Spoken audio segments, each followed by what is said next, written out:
Imagine that you are in college and your classmate missed a lecture, say in chemistry, and now he is asking you to borrow your notes from the lesson.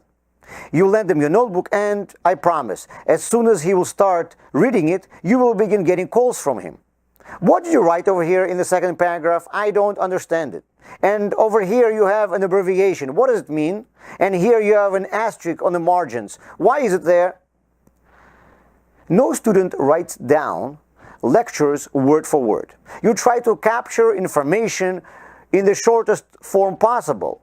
And you have many symbols and abbreviations that only you understand. The parts which you know already, you don't write down altogether.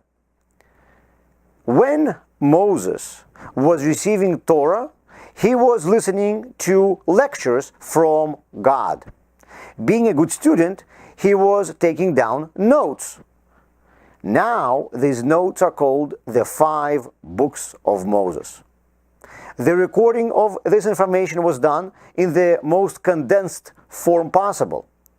When Moses gave his writings to the Jews, they needed his explanations, which he conveyed to them orally. Therefore, now we have what is called the written Torah, the notes that were written by Moses, and the oral Torah, the author's explanations to these notes.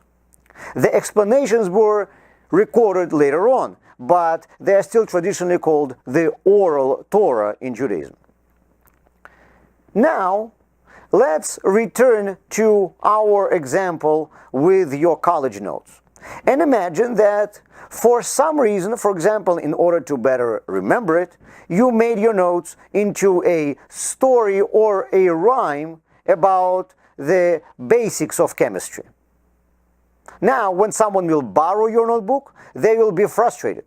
I asked you for notes of a college lecture on chemistry, and what you are giving me here is some children's story. The stuff you are writing down here we learned in the first grade. Not only will your friend not understand your notes, but he will be frustrated because he will think that he understands them. And he won't even imagine that there might be more information in it than what he sees on the surface. People who read the 5 books of Moses without any commentaries from the oral Torah often complain that it seems to them to be too primitive or that it makes no sense. And this is because the Torah has kind of a problem, so to say, that even those who read it only on the surface level also think that they understand everything. The theory of relativity has only one level of understanding. And if you read it, either you understand it or you don't. Nobody who reads the theory of relativity and doesn't have any idea about physics will think that he understands it. The 5 books of Moses, though, has many levels of understanding. The entire study of Judaism is based on the 5 books of Moses. And people study it over and over again with new explanations from the oral Torah, discovering for yourself deeper and deeper levels of understanding. In Jewish schools, children begin to read the 5 books of Moses at the age of 5. So if you read the 5 books of Moses without any explanations from the oral Torah, even if you'll manage to understand what it says over there correctly, you will still be a little bit behind, because the information which you are getting is on a level of a 5-year-old child.